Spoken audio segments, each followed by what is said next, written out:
जो पुलिस ने किया है सही किया है। इस कदर नीचता पर उतर आएंगे। विवादित भाषण देने वाले बीजेपी के सांसद यानी कि साक्षी महाराज उन्नाव केस के मामले में पहुंचे थे साहब कानपुर के निजी अस्पताल में भर्ती किशोरी से मिलने के बाद उन्होंने सीधे तौर पर तंज कसा उन अपराधियों पर, उन लोगों पर जो सीधे तौर पर जुड़े हुए हैं किशोरी से, या यूं कहें कि उनके पक्ष में खड़े हैं किशोरी के। लेकिन साहब मामला क्या है? किशोरी यानी कि 17 फरवरी की शाम यानी कि दोपहर में वो खेत पर थी। आरोपी विनय और सचिन ने जो खिलाया पिलाया, उसके बाद बेहोश हो गई और इसके बाद ये केस निकलकर सामने आया और माहौल फैला कि रेप हुआ है। लेकिन मौजूदा वक्त में किशोरी ने जो बयान दिया है 164 के अनुसार, उसमें ऐसी रेप की कोई बात नहीं है, सिर्फ बेहोशी की बात है। लेकिन साक्षी जी महाराज हो या यूं कहें कि भीम आर्मी से संबंधित चंद्रशेखर जी हो और अन्य लोगों ने भी खूब राजनीति चमकाई, लेकिन बीजेपी के सांसद साहब कहां चूकने वाले। मौका मिला तो उन्होंने भी अपनी क्रिया और प्रतिक्रिया शुरू कर दी और यूं कहें कि पहुंच पड़े उस निजी अस्पताल में पूरा हालचाल जानने के लिए। उनका हम पूरा वीडियो दिखाएंगे और बताएंगे कि आखिरकार नीचता जैसे शब्द का उपयोग करने वाले साक्षी जी महाराज कितने बड़बोले हैं और कितने जानकार हैं और कितनी भाषा शैली में अंकुश लगाने वाले व्यक्ति हैं। हालांकि राहुल गांधी पर उन्होंने बोला कि अब वो उत्तर और दक्षिण की राजनीति करने जा रहे हैं, उनका तो पूरी तौर से सफाया हो चुका है, उनकी खुद की गद्दी संभल नहीं रही। वहीं पर राहुल गांधी दक्षिण में जाकर नाव में बैठकर यानी कि पानी में यानी कि गंगा जल में यानी कि समुद्र में वो तैर रहे हैं और अपना वीडियो भी वायरल कर रहे हैं। लेकिन उसके पहले आप सबसे पहले साक्षी महाराज का वो विवादित भाषण सुनिए और समझिए कि आखिरकार क्या कहना चाहते हैं। मैं बहुत आहत था इस घटना को लेके और अनवरत रूप से अपने जिलाधिकारी महोदय, एसपी महोदय, आईजी से मैं निरंतर संपर्क में था। पुलिस पर विश्वास जनता का बढ़ा है इसलिए कि इस बेटी के बोलने से पहले ही जिला प्रशासन ने जो केस खोला वो अक्षर से सही था। बिटिया स्वस्थ है, बात करके आया हूँ।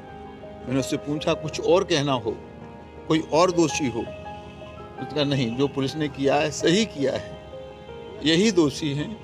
क्या बताया महाराज जी उसने किया है, कैसे क्या हुआ?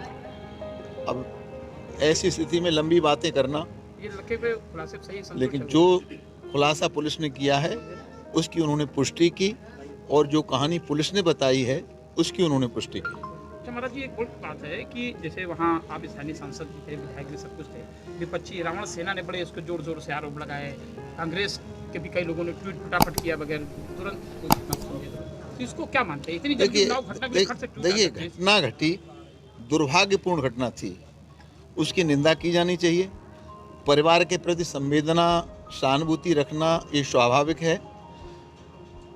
विरोधी पक्ष को विरोध करना उनका धर्म है, लेकिन विरोधी इस कदर नीचता पर उतर आएंगे, इतने नीचे गिर जाएंगे, इतने नीचे स्तर की राजनीति करेंगे, उसे बलात्कार करार दे देना और पुलिस ने जो केस खोला उसे पुलिस की मनगढ़ंत कहानी बता देना। मैं तो कहना चाहूँगा ऐसे लोगों के खिलाफ अलग से एफआईआर होनी चाहिए, जिन्होंने बलात्कार बताया था और जिन्होंने पुलिस की कहानी को, पुलिस के इस जो उन्होंने इसका उद्घाटन किया उसको उन्होंने पुलिस की मनगढ़ंत कहानी बताया। ऐसे लोगों के खिलाफ भी कार्रवाई होनी चाहिए, क्योंकि ये लोग समाज में विष घोलने का काम करते हैं। अब कोई भीम आर्मी से आ रहा है, कोई किसी पार्टी से आ रहा है, कुछ किसी पार्टी से, ये माहौल खराब करने का प्रयास पूरा का पूरा किया गया। मैं फिर अपने जिला प्रशासन का धन्यवाद करूंगा कि माहौल को भी नहीं बिगड़ने दिया और केस को भी खोल दिया। एक सवाल राहुल गांधी जो है रायबरेली के सांसदीय चुनाव लड़े, जो भी रहा, उसके बाद वो वायनाड चले गए। वहाँ पे वो यूपी को लेकर के कुछ कहा है, जिसको लेकर उत्तर भारत को लेकर उन्होंने कहा कि यहाँ के लोग मंत्री हैं। देखिए, अमेठी पर, रायबरेली पर गांधी परिवार का एकाधिकार रहा है।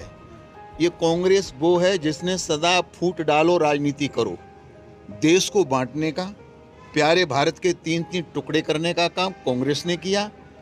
आज भी सोनिया गांधी रायबरेली से सांसद हैं। अगर इतने ही बुरे हैं उत्तर भारतीय इतना इनको खराब लगता तो तत्काल अपनी माँ से इस्तीफा दिला देना चाहिए। आप दक्षिण वायनाड चले गए तो आप वहाँ की प्रशंसा करने लगे। यहाँ आप लगातार 3 बार MP रहे हैं। मुझे लगता है कि ये बहुत निम्न और गंदी सोच है। ये कांग्रेस की पुरानी कि फूट डालो राज्य करो, तो अब उत्तर और दक्षिण के लोगों को लड़ाने का भिड़ाने का ये कांग्रेस का ऐसा तो कुत्सित नहीं कि प्रयास राहुल जी अब वहीं अपनी सीट बनाने लगे हों। नहीं, राहुल जी क्या बनाने लगे हैं? राहुल जी को किसी ने अधिकार नहीं दिया कि आप देश को दक्षिण उत्तर में बांटें। लगता है कि नहीं कि अब यहाँ लोग क्या आएंगे तो लड़ेंगे चुनाव, कांग्रेस जिताएंगे। साफ होने वाली है देश से। यहाँ का आएंगे वहाँ से भी साफ हो जाएंगे।